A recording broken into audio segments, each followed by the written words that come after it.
Okay, so let's pretend that we've just changed this cylinder and we're going to install the ribber for the first time.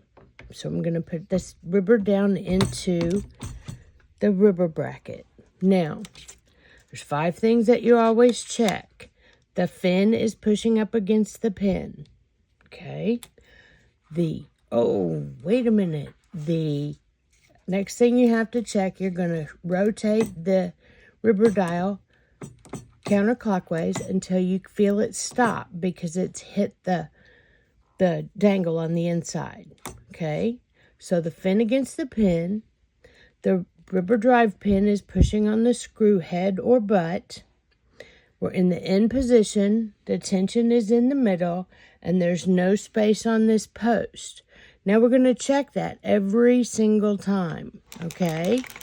Now then, if I come down here and I see that one of the slots is not lined up, what I need to do is loosen the little thumb screw underneath the cylinder, and while I'm doing this, you can see what's going on here.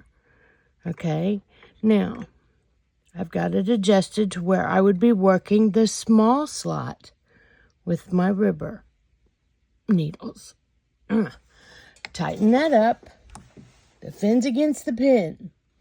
We're in the end position. The pointer's in little past the middle. There is no space right here, and the rubber drive pin is not pushing on the screw top. Now, I want to say that I was at a crank-in this weekend, and my friend went to use her ribber, and something was wrong. And I noticed that her pin was up this high, and I said, oh, you need to check your 5 things. And she did, and she goes, how'd that happen? I didn't do that. Okay, so if this is the first time you're using this ribber on this machine, what we can do, and it doesn't matter where because this is not going to be a sock. This is seeing if this ribber is set up properly. So remember how we said we're working the short slots. I'm going to start installing needles. And just like we have to oil the cylinder, we've got to get oil in this ribber dial, especially if it's the first time. And I went to the Pee Wee Erlbacher School of Oiling Things. If a little oil is good, a lot of oil is better. Now, that's a controversial statement in this hobby. Just be sure you have some sort of a drip mat underneath your machine. Now, I want you to look at, when I'm installing these needles, did you see how they want to go back? The rubber dial wants to pop back. I'm not going to put in all the needles. Okay, so we have a little resistance over here. All we have to do is lift up one of the rubber needles. Now, I can't tell you which one it is, but that just means we haven't oiled enough just yet. And once these runways get slicked up,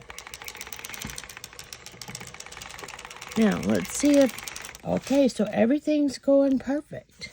Let's add in some more rubber needles, making sure that you're using the short slots.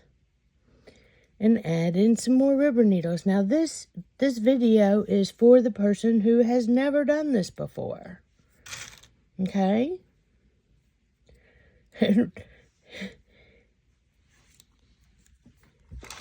We've all been in that position. Now everything's still going okay.